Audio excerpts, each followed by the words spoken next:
আসসালামু আলাইকুম। এটিএন বাংলা সংবাদে সবাইকে স্বাগত জানাচ্ছি। ফাতিহা শাফি। শুরুতেই বিআরবি কেবলস সংবাদ শিরোনাম। শাপলা চত্বর হত্যাযজ্ঞে প্রসিকিউশনের অভিযোগ আমলে নিল ট্রাইব্যুনাল। শেখ হাসিনার সাবেক সেনাপ্রধান জেনারেল আজিজ সহ ৪১ জনের বিরুদ্ধে গ্রেফতারি পরোয়ানা জারি। জামায়াতে ইসলামী গণতান্ত্রিক দল কিনা প্রশ্ন মির্জা ফখরুলের। দলীয় সিদ্ধান্ত অনুযায়ী রাষ্ট্রপতি পদে মনোনয়ন।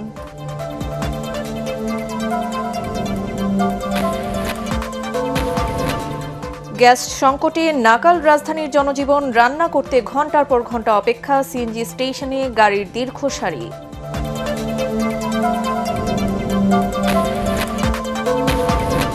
জুলাই আন্দোলন থামাতে নানা পদক্ষেপ নেয় তৎকালীন আওয়ামী লীগ সরকার। হত্যাকাণ্ডের বিচারসহ ৩ দফা দাবিতে এদিন ২৪ ঘণ্টার আলটিমেটাম দেয় আন্দোলনকারীরা। এবং বিকেলে পর্দা নামছে নতুন কুড়ি স্পোর্টসের জাতীয় পর্যায়ের প্রথম আসরের। উপস্থিত থাকবেন প্রধানমন্ত্রী তারেক রহমান।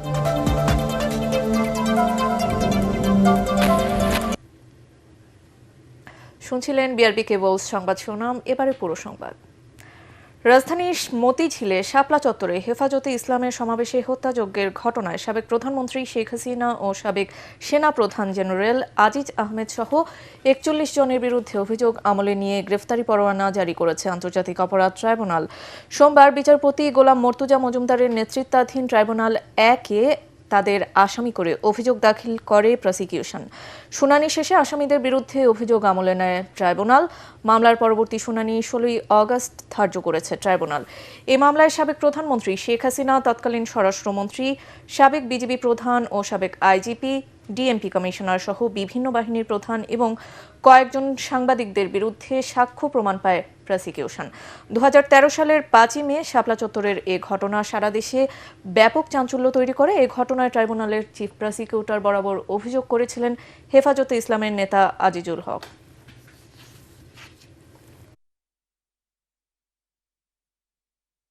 শাপলা চত্বরে ৫ তারিখে মধ্যরাতে যে নারকীয় ঘটনা ঘটল, সেখানে ৩২ জন শহীদ হয়েছে। এইটি আমাদের আন্তর্জাতিক অপরাধ ট্রাইব্যুনাল আইনের ৩-সি ধারা মোতাবেক এটা একটা জেনোসাইড ছিল।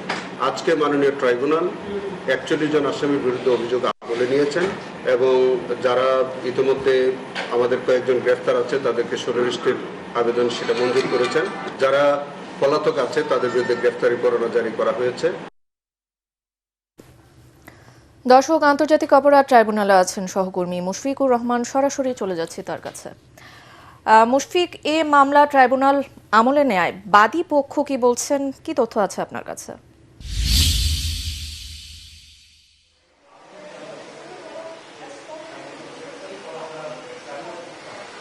ফাতিহা, এই মুহূর্তে আমি আন্তর্জাতিক অপরাধ ট্রাইব্যুনালের সামনে দাঁড়িয়ে আছি। কিছুক্ষণ আগে প্রধান চিফ প্রসিকিউটর তিনি আমাদের সাথে কথা বলেছেন শাপলা চত্বরে যে হত্যাকাণ্ড, সেই হত্যাকাণ্ডের বিষয়ে আজ সকালেই কিন্তু আসলে হেফাজতে ইসলামের পক্ষ থেকে অভিযোগ দাখিল করা হয় ৪১ জনের বিরুদ্ধে। আপনি যেটা প্রশ্ন করলেন যে বাদী পক্ষ কি বলছে, ব্রিফিংয়ের পর কিন্তু বাদী পক্ষ কিছু বলেনি। তবে ব্রিফিংয়ে যেটা প্রধান প্রসিকিউটর আমাদেরকে বলেছেন যে মূলত তিনটি অভিযোগ প্রমাণিত হওয়ার পর কিন্তু এই ৪১ জনের বিরুদ্ধে গ্রেফতারি পরোয়ানা জারি করেছে তারা। এর মধ্যে প্রথম যে অভিযোগটা সেটা হচ্ছে একটি ইসলামিক দলকে পরিকল্পিতভাবে মিটিয়ে দেওয়ার জন্য এই শাপলা চত্বরে যে হত্যাকাণ্ড সেটা ঘটানো হয়েছিল ২০১৩ সালের ৫ মে এবং নিরস্ত্র মানুষের উপর রাতের অন্ধকারে হামলা করা, সেটা আর একটা অভিযোগ দেখানো হয়েছে। এছাড়া মোট ৩টা অভিযোগের মধ্যে শেষ অভিযোগ যেটা সেটা হচ্ছে জেনোসাইড বলছেন, গণহত্যা। সেই গণহত্যা বলার কারণ হচ্ছে শাপলা চত্বরে ৫ই মে এক রাতেই আসলে ৩২ জনকে হত্যা করা হয় তারা অভিযোগ করেছেন এবং তার পর দিন নারায়ণগঞ্জে ২০ জন, এছাড়া কুমিল্লা এবং চট্টগ্রামেও কিন্তু অনেক হতাহত হত্যাকাণ্ডের ঘটনা ঘটানো হয়েছে।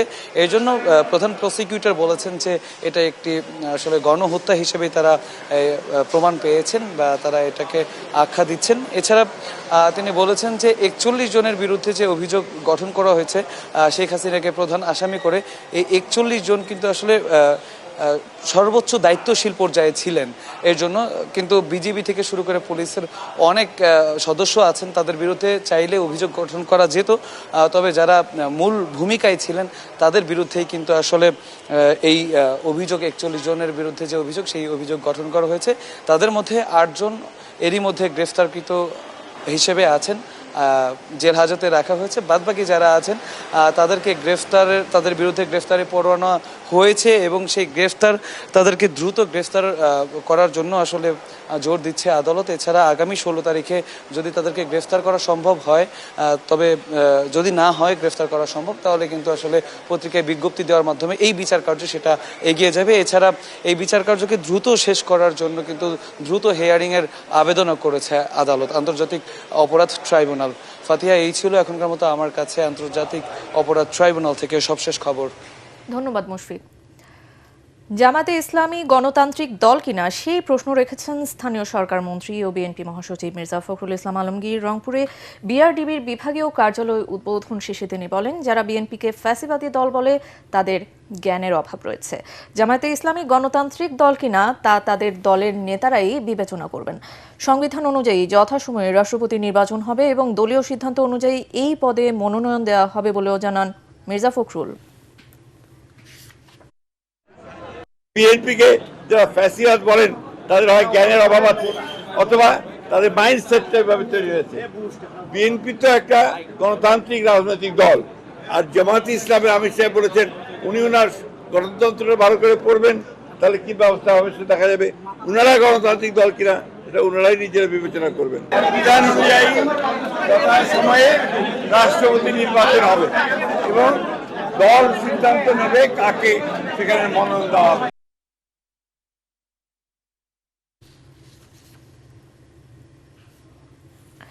তীব্র গ্যাস সংকটে নাকাল রাজধানীবাসী বাসা বাড়িতে জ্বলছে না রান্নার চুলা।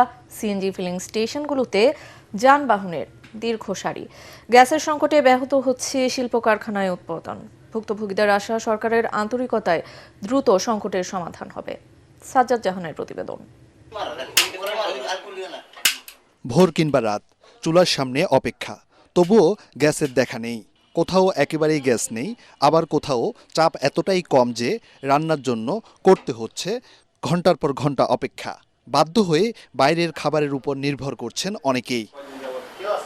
শুধু বাসাবাড়ি নয়, প্রভাব পড়েছে রাজধানীর সিএনজি ফিলিং স্টেশনগুলোতে। ঘন্টার পর ঘন্টা লাইনে দাঁড়িয়ে থেকেও মিলছে না কাঙ্ক্ষিত গ্যাস। ট্রিপ কমে যাওয়ায় আর্থিক ক্ষতির সম্মুখীন হচ্ছেন চালকরা। বসতে বসতে সারাক্ষণ এখান থেকে বসতে বসে ক্লান্ত হয়ে যেতেছি। এখন তার গ্যাস পাওয়া যাচ্ছে না। গ্যাস কখন দিবে তাও কোনো তার নিশ্চয়তা নাই, কখন দিবে সেটাও বলে না। গ্যাস যখন আসবে তখন দিবে। তো এইভাবে আমরা যদি থাকি তাহলে আমরা তো আসলে পেটের তো ভাত যাবে না। তেলের দামটা বাড়াইলো, তখন তেলের সংকটটা নাই। কোথায় গেল উদা হয়ে গেল, মানে মনে হয় যে একটা তেলেসপাতি কারবার হয়ে গেল। এখন নেক্সটে এখন যখন দেখলাম এই গ্যাসের যে অবস্থা, হ্যাঁ বাসা বাড়ি তো একই কন্ডিশন, রান্না নাই, রুটি কলা খাইয়ে দিয়েছি গতকালকা আমার বাসায়। আমাদের জ্বালানি মন্ত্রী 2-3 দিন আগে বলছিল, বুধবারে মনে হয় বলছিল যে গ্যাস 2-3 দিনের ভিতরে ঠিক হয়ে যেতেছে। আমাদের এলএনজি টার্মিনাল মহেশখালীতে যান্ত্রিক সমস্যা হয়েছে। হ্যাঁ ঠিক আছে, 2 দিনের ভিতরে ঠিক হয়ে যাবে। ঠিক 3-4 দিন পরে কইতেছে এটা কবে ঠিক হইব তারা মানে সঠিক সময়টা বলতে পারে না। সংসারে তো বাজার প্রতিদিন লাগেই, তাছাড়া আরো কত কিছু লাগে না, কিছুই করতে পারতেছে না। এই 10টা দিন ধরে কোনো কামাই নাই, রোজগার নাই, গ্যাস পাম্পে ঘরবাড়ি বানায় লইছি। সংশ্লিষ্টদের তথ্য অনুযায়ী মহেশখালীর ভাসমান এলএনজি টার্মিনালে যান্ত্রিক ত্রুটির কারণে জাতীয় গ্রিডে গ্যাস সরবরাহ কমে যাওয়ায় এই সংকট। পরিস্থিতি পুরোপুরি স্বাভাবিক হতে সময় লাগতে পারে আরও। প্রতিদিন দেশে মোট গ্যাসের চাহিদার 35 থেকে 40% আসে এলএনজি থেকে। এদিকে রাজধানীর বিজয়নগরে সিএনজি ফিলিং স্টেশন মালিক সমিতির সংবাদ সম্মেলনে জানানো হয়, সিএনজি স্টেশনের কমিশন বৃদ্ধির দাবিতে 30 জুলাইয়ের পূর্বঘোষিত কর্মসূচি প্রত্যাহার করা হয়েছে। এই মুহূর্তে সরকারকে সহযোগিতার হাত প্রসারিত করে আমরা আগামী 30 জুলাই 2026 তারিখের সকাল 6টা থেকে 12টা পর্যন্ত সিএনজি ফিলিং স্টেশন প্রতীকী বন্ধ রাখার কর্মসূচি প্রত্যাহার করছি। সাজ্জাদ জাহান, এটিএন বাংলা, ঢাকা। দিকে চলমান গ্যাস সংকটে ব্যাহত হচ্ছে শিল্প কারখানার উৎপাদন কার্যক্রম। রাজধানীর মালিবাগ চৌধুরীপাড়া থেকে যুক্ত হচ্ছেন সহকর্মী তরিক ইসলাম। তরিক শিল্প কারখানায় গ্যাসের সংকটে কি বলছেন ভুক্তভোগীরা?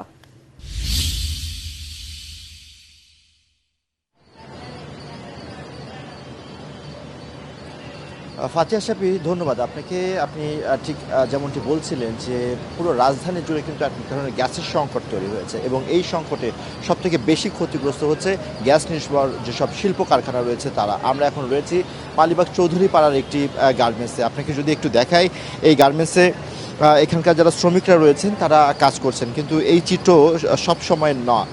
অধিকাংশ সময় এই ফ্যাক্টরিতে গ্যাস থাকে না, যার ফলে কিন্তু এখানকার যারা শ্রমিকরা রয়েছেন তারা এখানে বেকার থাকেন বা তাদের যে কাঙ্ক্ষিত প্রতিদিনের যেই প্রোডাকশন বা উৎপাদন সেটা কিন্তু ব্যাহত হচ্ছে।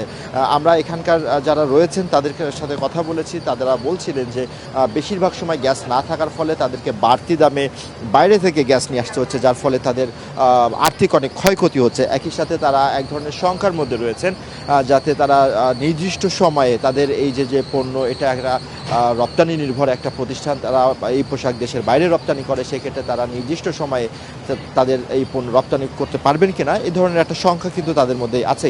আমরা একটু এখানকার একজনের সাথে কথা বলবো, আপনি একটু আসবেন, আপনার কাছে একটু জানতে চাইবো আপনারা এখানে গ্যাসের কি ধরনের সমস্যা দেখতে পাচ্ছেন? গ্যাসের সমস্যা, লাইনের গ্যাস পাওয়া যায় না, লাইনের গ্যাস খুবই কম আসে, আমরা সিলিন্ডার ব্যবহার করতে হয়। একটা সিলিন্ডার আপনার 5,000 টাকা করে রাখে, 3টে বোতল লাগে, 5 ঘন্টা চলে, তাতেই শেষ হয়ে যায়। সারাদিনে অনেক বোতলগুলো যায়, অনেক টাকা খরচ হয়। আর আপনি ঠিক মতন শিপমেন্ট এই গ্যাসের জন্য দেওয়া যায় না। এই সিলিন্ডার ব্যবহার করে নাহলে আপনি তেল ব্যবহার করতে হয়, তেলের লাইন দিয়ে তেলের অর্থ দাম অনেক বেশি।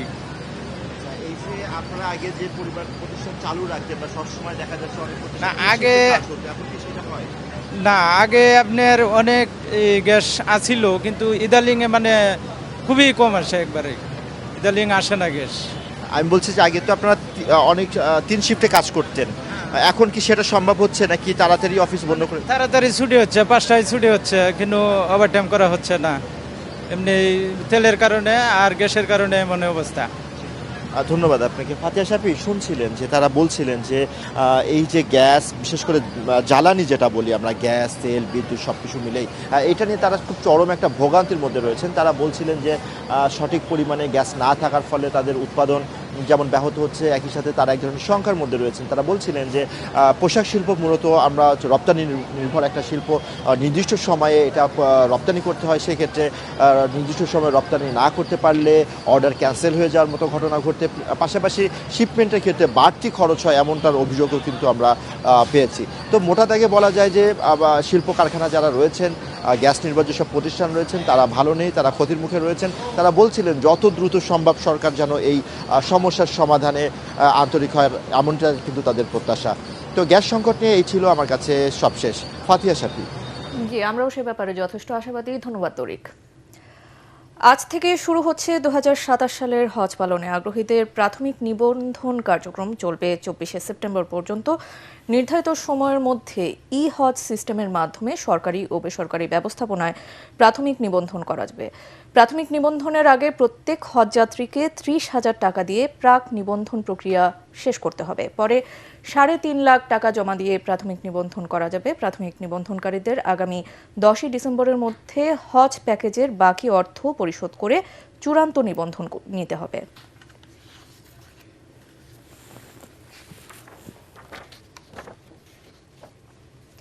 এক বছরেরও বেশি সময় বন্ধ থাকার পর আবারও চালু হলো বিমান বাংলাদেশ এয়ারলাইন্সের ঢাকা নারিতা সরাসরি ফ্লাইট। হযরত শাহজালাল আন্তর্জাতিক বিমানবন্দরে রুটের উদ্বোধন করেন বেসামরিক বিমান পরিবহন ও পর্যটন মন্ত্রী আফরোজা খানম। ঢাকা নারিতা ফ্লাইট চালুর মধ্য দিয়ে বাংলাদেশ ও জাপানের মধ্যে বিনিয়োগ, বাণিজ্য, শিক্ষা ও জনসম্পর্ক আরও শক্তিশালী হবে, এমনটাই আশা সংশ্লিষ্টদের।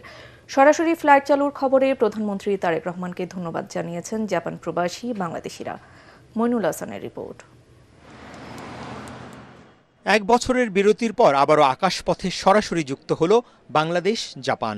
রোববার মধ্যরাতে হযরত শাহজালাল আন্তর্জাতিক বিমানবন্দরে বিমান বাংলাদেশ এয়ারলাইন্সের ঢাকা নারিতা সরাসরি রুটের উদ্বোধন করেন বেসামরিক বিমান পরিবহন ও পর্যটন মন্ত্রী, প্রতিমন্ত্রী সহ অতিথিরা। মন্ত্রী আফরোজা খানম আশা প্রকাশ করেন এর মধ্য দিয়ে দুদেশের সম্পর্কের নতুন সম্ভাবনার দ্বার উন্মোচন হবে। তিনি জানান, প্রধানমন্ত্রী তারেক রহমানের নির্দেশে চালু হওয়া এই রুটের ফ্লাইট এখন থেকে সচল থাকবে। শুধু একটি পরিবহন সেবা নয়, বরং দুই দেশের অর্থনৈতিক সম্পর্কের একটি অপরিহার্য অবকাঠামো। মাননীয় প্রধানমন্ত্রী জনাব তারেক রহমানের নেতৃত্বে বর্তমান সরকার আন্তর্জাতিক বিমান যোগাযোগ সম্প্রসারণকে জাতীয় অর্থনীতির অন্যতম চালিকা শক্তি হিসেবে বিবেচনা করছে। বন্ধ করার প্রশ্নই ওঠে না। আমাদের মাননীয় প্রধানমন্ত্রী প্রবাসীদের সেবা, বিমান সেবা দেওয়ার জন্যই আমাদের দায়িত্ব দিয়েছেন। জাপানে অবস্থানরত প্রায় ৪৫,০০০ বাংলাদেশি শিক্ষার্থী, শ্রমিক, প্রবাসীদের দীর্ঘদিনের চাহিদার কথা বিবেচনায় রেখেই রুটটি পুনরায় চালু করার কথা জানান বিমান প্রতিমন্ত্রী রশিদুজ্জামান মিল্লাত। বোয়িং এবং এয়ারবাস থেকে যে ক্রয় করতে যাচ্ছি সেগুলি ৩১ সন থেকে আরম্ভ করে ৩৫ সন পর্যন্ত তারা এই ফ্লাইটগুলি ডেলিভারি করবে। এখন এই রুটগুলি মিট আপ করার জন্য 10টি এয়ারক্রাফট লিজ দিতে হবে। এদিকে ১ বছর বন্ধ থাকার পর ঢাকা নারিতা রুটের সরাসরি ফ্লাইট চালু হওয়ার খবরে উচ্ছ্বাস প্রকাশ করেন জাপান প্রবাসী বাংলাদেশিরা। যারা নতুন আসে, আমাদের মা বাবা মুরব্বীরা যারা আসে, সরাসরি ওখান থেকে তুলে দিলে এখানে আসতে সুবিধা হয়। কাজেই এই রোডটা যেন কোনোভাবেই বন্ধ না হয়। অ্যাকচুয়ালি বিমান বাংলাদেশ হচ্ছে বাংলাদেশ আর জাপানের একটা ব্রিজ। যারা নিয়মিত আসা যাওয়া করি, এটা আমাদের জন্য অনেকটা কনভিনিয়েন্ট একটা ইস্যুস। রোববার দিবাগত রাত ২টা ৪৫ মিনিটে বিমান বাংলাদেশ এয়ারলাইন্সের BG376 ফ্লাইটটি নারিতার উদ্দেশ্যে ঢাকা ছেড়ে যায় এবং বাংলাদেশ সময় সোমবার সকাল 10টার দিকে জাপানে পৌঁছায়। ঢাকা নারিতা ফ্লাইটকে প্রবাসী বাংলাদেশিরা বাংলাদেশের জন্য একটি বড় ব্র্যান্ডিং হিসেবে দেখছেন। তাই তাদের দাবি, যে কোনো পরিস্থিতিতে হোক এই ফ্লাইট যাতে, অর্থাৎ ঢাকা থেকে সরাসরি জাপান যে ফ্লাইট রয়েছে বিমান বাংলাদেশের, সেটি যাতে সচল থাকে।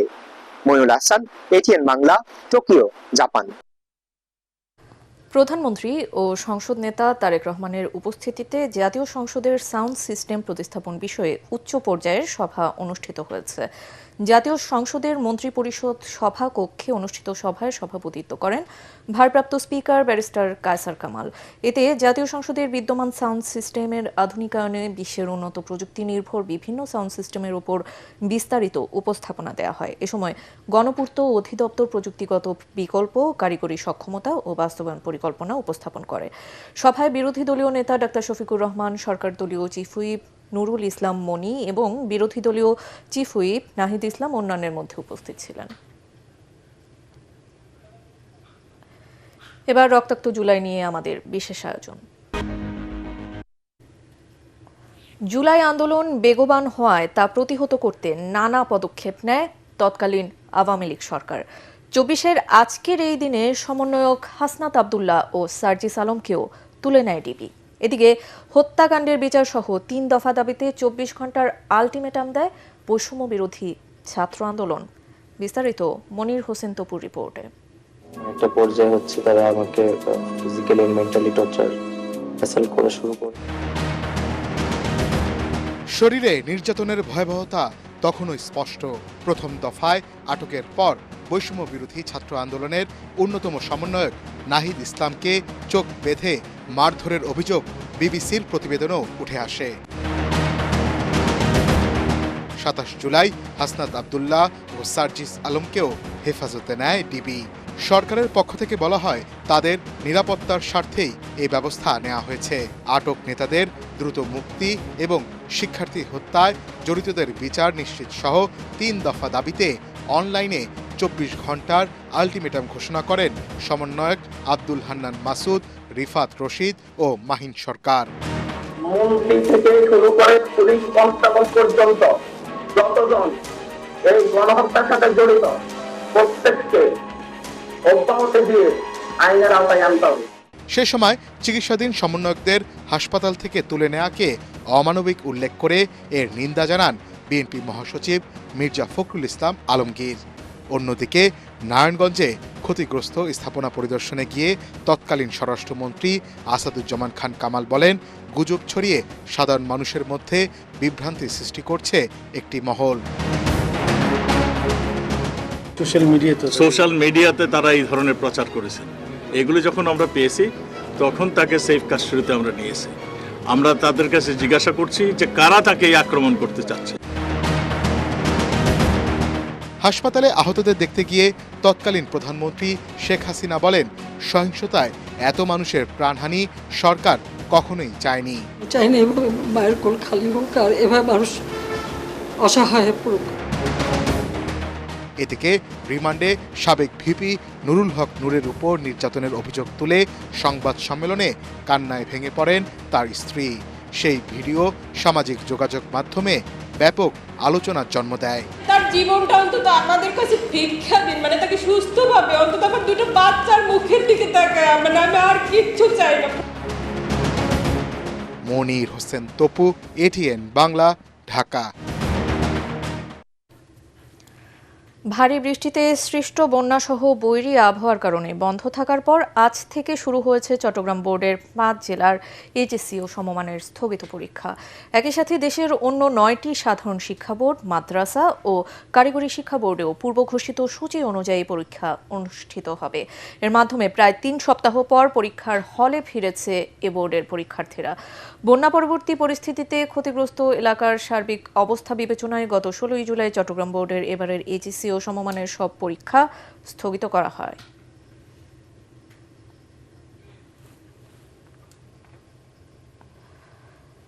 লন্ডভন্ড রাজনৈতিক, সামাজিক ও অর্থনৈতিক অচলাবস্থা উদ্ধারে ফ্যাসিবাদ বিরোধী সব পক্ষকে ঐক্যবদ্ধ থাকার আহ্বান জানিয়েছেন ডিবেট ফর ডেমোক্রেসির চেয়ারম্যান হাসান আহমেদ চৌধুরী কিরণ। রাজধানীতে বিপ্লবী ওয়ার্কার্স পার্টির সাধারণ সম্পাদক সাইফুল হকের জন্মবার্ষিকী উপলক্ষে আয়োজিত অনুষ্ঠানে তিনি এ তাগিদ দেন। এ সময় সাইফুল হক বলেন, প্রধানমন্ত্রী তারেক রহমানের দূরদৃষ্টি সম্পন্ন নেতৃত্ব অব্যাহত থাকলে কাঙ্ক্ষিত সুশাসন প্রতিষ্ঠিত হবে। মিজান শাহজাহানের রিপোর্ট। বিপ্লবী ওয়ার্কার্স পার্টির সাধারণ সম্পাদক সাইফুল হকের ৭০তম জন্মবার্ষিকী উপলক্ষে কালের দাবি প্রকাশনা সম্পাদিত বিশেষ সংকলন গ্রন্থ সাইফুল হক, যে জীবন মানুষের তরে এর মোড়ক উন্মোচন অনুষ্ঠান। এতে যোগ দেন রাজনীতিবিদ, সাংবাদিক সহ নাগরিক সমাজের প্রতিনিধিরা। ফ্যাসিবাদ বিরোধী ঐক্য ধরে রাখার তাগিদ দিয়ে গণফোরাম সভাপতি অ্যাডভোকেট সুব্রত চৌধুরী বলেন, সবার ঐক্য হয়েছিল বলেই হাসিনা সরকারের পতন ঘটে। ফ্যাসিস্ট হাসিনাকে বিতাড়িত করার জন্য আমরা সকলেই ঐক্যবদ্ধ ছিলাম। আমরা প্রতিশ্রুতি ছিল, আমাদের প্রতিজ্ঞা ছিল, আমরা আত্মাহুতি দেওয়ার জন্য সকলেই প্রস্তুত ছিলাম। আমাদের ১৭ বছরের আন্দোলন, জুলাই আগস্টের বিপ্লব, অভ্যুত্থান, এটাকেও আমাদের একটা জনগণের স্বার্থে কাজে লাগাতে হবে। নাগরিক ঐক্যের সভাপতি মাহমুদুর রহমান মান্না বলেন, আবেগ নয়, গণতান্ত্রিক দেশ গড়তে কঠিন চ্যালেঞ্জ মোকাবেলা করতে হবে সরকারকে। পৃথিবীর ইতিহাসে এরকম আর একটা উদাহরণ আছে কিনা আমি খুঁজে পাচ্ছি না। একদম বুক চিতিয়ে সামনে দাঁড়িয়ে বলতে পারে আমি গুলি খেতে রাজি আছি, গুলি নেয় তবু গণতন্ত্রের প্রশ্নে আপোষ করে না। তো সেই রকম এত বড় আত্মত্যাগের পরে আপনি কি চান? সেই রকম একটা দেশ তো চান যেই দেশে আমি মন খুলে কথা বলতে পারি, যা ভাবি তা বলি, কারো ক্ষতি করি না, কাউকে লজ্জা দিই না, কাউকে অপমান করি না, কিন্তু আমার বলবার অধিকার যাতে থাকে তার ব্যবস্থা থাকতে হবে। বিএনপি প্রতিহিংসার রাজনীতিতে বিশ্বাস করে না মন্তব্য করে ডিবেট ফর ডেমোক্রেসির চেয়ারম্যান হাসান আহমেদ চৌধুরী কিরণ বলেন, ঐক্যে ফাটল ধরলে মাথাচাড়া দিতে পারে ফ্যাসিবাদী শক্তি। প্রতিহিংসার রাজনীতির কারণে বেগম খালেদা জিয়াকে জেল খাটতে হয়েছে, তাকে মৃত্যুবরণ করতে হয়েছে, তাকে মৃত্যুর দিকে ঠেলে দেওয়া হয়েছে। আমরা বিএনপি প্রতিহিংসার রাজনীতি করে না, জনাব তারেক রহমান সেই বিষয়ে তিনি বিশ্বাস করেন। আমরা আশা করি যে তাদের সাথে একসাথে যুগপৎ আন্দোলন করেছে সবাইকে নিয়ে এই দলটি এগিয়ে যাবে। মাননীয় প্রধানমন্ত্রী তার চীন এবং মালয়েশিয়া সফরের মাধ্যমে যে মুন্সিয়ানা দেখিয়েছেন, তাদের বাংলাদেশের অর্থনীতি ঘুরে দাঁড়াবার ক্ষেত্রে ম্যাজিক হিসাবে কাজ করবে। মাননীয় প্রধানমন্ত্রী যেভাবে তার ভারসাম্য রক্ষা করে চলছেন, আমি মনে করি আজকে আমাদের প্রতিবেশী রাষ্ট্র নিয়ে আমাদের যে ধরনের দ্বিধাদ্বন্দ্ব আছে, তারাও কিন্তু বুঝতে পারছে না এই জনগণের ভাষা কি, জনগণের মানুষ কি বলতে চায়। সমন্বিত উদ্যোগ নিয়ে জুলাই সনদকে অক্ষরে অক্ষরে বাস্তবায়নের তাগিদ দিয়েছেন বিপ্লবী ওয়ার্কার্স পার্টির সাধারণ সম্পাদক সাইফুল হক। বিএনপি এবং তারেক রহমানের জন্য একটা ঐতিহাসিক একটা সুযোগ তৈরি করেছে। একটা প্রগতিশীল, গণতান্ত্রিক, দেশপ্রেমী, একটা বহুত্ববাদী একটা রাষ্ট্রকে নেতৃত্ব দেওয়া, একটা বিশাল 19-20 কোটি মানুষকে নেতৃত্ব প্রদান করা। ইতিহাসের এই গুরুত্বপূর্ণ সময়ে এই সুযোগটা বিএনপি এবং তারেক রহমানের কাছে আছে। তারা যদি কাজে লাগাতে পারেন, ইতিহাসের স্বাক্ষর রাখবেন এবং আগামী কয়েক দশক বিএনপি এবং তারেক রহমানের এই ভূমিকাটা দেশবাসী শ্রদ্ধার সাথে স্মরণ করবেন। আলোচনা অনুষ্ঠান শেষে সাইফুল হক যে জীবন মানুষের তরে এর মোড়ক উন্মোচন করেন অতিথিরা। মিজান শাহজাহান, এটিএন বাংলা, ঢাকা। প্রতিভা অন্বেষণে প্রথমবারের মতো আয়োজিত নতুন কুড়ি স্পোর্টসের সমাপনী আজ। গত 2 মে সিলেটে যে মহতী অভিযাত্রা শুরু হয়েছিল তার সফল সমাপ্তি ঘটবে বিকেলে। আর্মি স্টেডিয়ামে প্রতিযোগিতার সমাপনী ঘোষণা করবেন প্রধানমন্ত্রী তারেক রহমান। সমাপনীতে অনুষ্ঠিত হবে ফুটবল ইভেন্টের বালক ও বালিকা বিভাগের 2টি ফাইনাল এবং 2টি 100 মিটার স্প্রিন্টের ফাইনাল। ক্রীড়া হলে পেশা, পরিবার পাবে ভরসা স্লোগানের কর্মসূচির লক্ষ্য হল ক্রীড়াকে পেশা হিসেবে প্রতিষ্ঠিত করা। এবারের প্রতিযোগিতায় 12 থেকে 14 বছরের প্রায় 1,70,000 কিশোর কিশোরী ফুটবল, ক্রিকেট, কাবাডি, অ্যাথলেটিক্স, সাঁতার, দাবা, ব্যাডমিন্টন ও মার্শাল আর্ট এই 8টি ক্রীড়ায় অংশ নেয়। সমাপনী অনুষ্ঠানে সভাপতিত্ব করবেন ক্রীড়া প্রতিমন্ত্রী আমিনুল হক। বাছাই করা খেলোয়াড়দের বিকেএসপির বিভিন্ন শাখায় রেখে আন্তর্জাতিক মানের ক্রীড়াবিদ হিসেবে গড়ে তোলার পরিকল্পনা যুব ও ক্রীড়া মন্ত্রণালয়ের। কাফরুল থানা স্বেচ্ছাসেবক দলের যুগ্ম আহ্বায়ক হাফিজুর রহমান হাফিজ ওরফে সিএনজি হাফিজের পরিকল্পনায় কাফরুলে গোলাগুলির ঘটনা ঘটে। কাফরুল থানা যুবদলের সদস্য সচিব হাফিজুল ইসলাম বাবুকে হত্যার উদ্দেশ্যে শুটার ভাড়া করা সহ 25 লাখের চুক্তি হয় বলে জানিয়েছে ডিবি। রাজধানীতে ডিএমপির মিডিয়া সেন্টারে প্রেস ব্রিফিংয়ে এ তথ্য জানান ডিবি প্রধান শফিকুল ইসলাম। তিনি আরও বলেন, দীর্ঘদিন ধরে এলাকার ময়লার টেন্ডার, ফুটপাত দখল এবং এলাকায় আধিপত্য বিস্তারকে কেন্দ্র করে বাবুকে হত্যার পরিকল্পনা করে সিএনজি হাফিজ। টার্গেট মিস হওয়ায় অস্ত্রধারীদের এলোপাতাড়ি গুলিতে নিহত হন যুবদল কর্মী ইউসুফ। এ ঘটনায় গুরুতর আহত 2 জন চিকিৎসাধীন আছেন। ডিবি জানায়, হত্যার সাথে সরাসরি জড়িত 4 শুটার সহ 8 জনকে গ্রেপ্তার করা হয়েছে।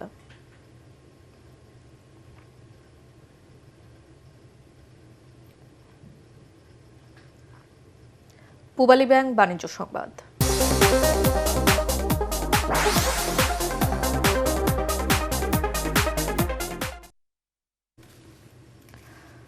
চট্টগ্রামের আনোয়ারায় চীনা অর্থনৈতিক ও শিল্প জোনের অবকাঠামো উন্নয়ন কাজ শুরু হয়েছে। দীর্ঘ 1 দশক পর প্রস্তাবিত China economic and industrial zone CIZ এর উন্নয়ন কাজের উদ্বোধন করেন অর্থমন্ত্রী আমির খসরু মাহমুদ চৌধুরী। ভিত্তিপ্রস্তর স্থাপন অনুষ্ঠানে উপস্থিত ছিলেন স্বরাষ্ট্রমন্ত্রী সালাউদ্দিন আহমদ, চীনের রাষ্ট্রদূত ইয়া ওয়েন এবং বাংলাদেশ ইকোনমিক জোন অথরিটির নির্বাহী চেয়ারম্যান চৌধুরী আশিক মাহমুদ। এই অর্থনৈতিক ও শিল্প জোন বাস্তবায়িত হলে শিল্পায়ন, বৈদেশিক বিনিয়োগ ও কর্মসংস্থান সৃষ্টির পাশাপাশি ভবিষ্যতে বন্দরনগরী চট্টগ্রাম শিল্প ও লজিস্টিক হাবে পরিণত হবে বলে আশা করেন সংশ্লিষ্টরা।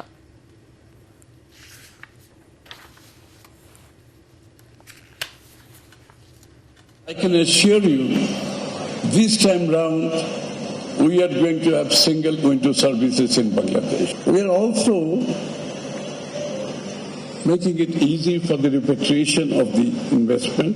Strategic partnership between Bangladesh and the People's Republic of China, developed under a government-to-government G2G framework. CIZ represents a collaborative, long-term approach to foreign direct investment. এবার আন্তর্জাতিক সংবাদ।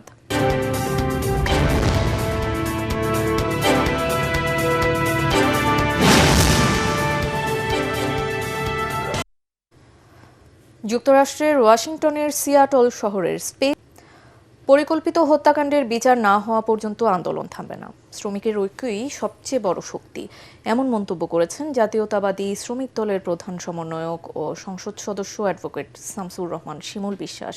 ব্রাহ্মণবাড়িয়ার কসবায় উত্তরা ব্যাংকের প্রিন্সিপাল অফিসার আরিফুল ইসলামকে পরিকল্পিতভাবে হত্যার প্রতিবাদে মতিঝিলে বিক্ষোভ সমাবেশ করে বাংলাদেশ ব্যাংকস এমপ্লয়িজ ফেডারেশন। এ সময় বক্তারা হত্যাকারীদের দৃষ্টান্তমূলক শাস্তি, ব্যাংক কর্মকর্তা কর্মচারীদের নিরাপত্তা নিশ্চিত সহ 8 দফা দাবি দ্রুত বাস্তবায়নের আহ্বান জানান। দাবি আদায় না হওয়া পর্যন্ত গণতান্ত্রিক আন্দোলন চালিয়ে যাওয়ার ঘোষণাও দেন তারা। বাংলাদেশ ব্যাংকের 8 জন 10 জন কর্মচারীর পরিবারের যেন মুখে হাসি ফোটে, আর বাংলাদেশে অস্থায়ী ভিত্তিতে আউটসোর্সিং শ্রমিক সহ যারা দিনাতিপাত করছে তাদের সকল দাবিগুলো পূরণের জন্য আমরা সম্মিলিত উদ্যোগ গ্রহণ করে সবাইকে ঐক্যবদ্ধ থেকে দাবি আদায় অবধি আমরা লড়াই চালিয়ে যাব। বিশিষ্ট গীতিকার ইকবাল হোসেন আর্নি, ইন্না লিল্লাহি ওয়া ইন্না ইলাইহি রাজিউন, তার বয়স হয়েছিল ৬৭ বছর। তিনি দীর্ঘদিন ক্যান্সারে ভুগছিলেন। বাদাসোর আজিমপুর কবরস্থানে তাকে দাফন করা হবে। মরহুমের মৃত্যুতে সাংস্কৃতিক অঙ্গনে নেমে এসেছে শোকের ছায়া।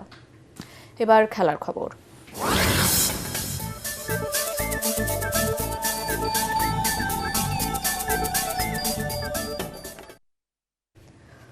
ত্রিনিদাদ টেস্টের দ্বিতীয় দিন শেষে প্রথম ইনিংসে ওয়েস্ট ইন্ডিজের চেয়ে ১১২ রানে পিছিয়ে আছে পাকিস্তান।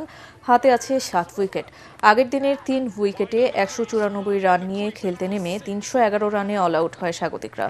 দলের পক্ষে সর্বোচ্চ ৯২ রান করেন শাই হোপ, ৮৪ রান করেন কেভিন হজ। পাকিস্তানের বোলারদের মধ্যে মোহাম্মদ আলী ৪টি ও আব্বাস 3টি উইকেট তুলে নেন। জবাবে শান মাসুদ ও ইমামুল হকের 50-তে দিন শেষে পাকিস্তানের সংগ্রহ ৩ উইকেটে ১৯৯ রান। ইমাম ৬৩ রানে আউট হন, আর ৮৮ রানে অপরাজিত আছেন শান মাসুদ। শেষ করার আগে বিআরবি কেবল সংবাদ শিরোনাম আরও একবার। শাপলা চত্বর হত্যাযজ্ঞে প্রসিকিউশনের অভিযোগ আমলে নিল ট্রাইব্যুনাল। শেখ হাসিনা, সাবেক সেনা প্রধান জেনারেল আজিজ সহ ৪১ জনের বিরুদ্ধে গ্রেফতারি পরোয়ানা জারি। জামায়াতে ইসলামী গণতান্ত্রিক দল কিনা প্রশ্ন মির্জা ফখরুলের। দলীয় সিদ্ধান্ত অনুযায়ী রাষ্ট্রপতি পদে মনোনয়ন।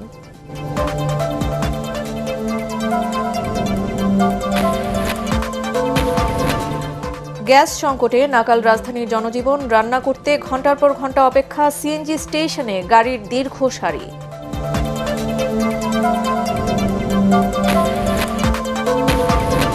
জুলাই আন্দোলন থামাতে নানা পদক্ষেপ নেয় তৎকালীন আওয়ামী লীগ সরকার। হত্যাকাণ্ডের বিচার সহ ৩ দফা দাবিতে এদিন ২৪ ঘন্টার আলটিমেটাম দেয় আন্দোলনকারীরা।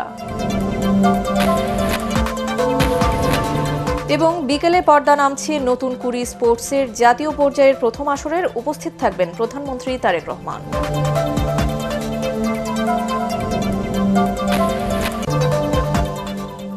পরবর্তী সংবাদ দেখার আমন্ত্রণ জানিয়ে এখনকার মতো শেষ করছি। আর এটিএন বাংলা সংবাদ ইউটিউবে দেখতে ব্রাউজ করুন youtube/ATN Bangla News। ধন্যবাদ।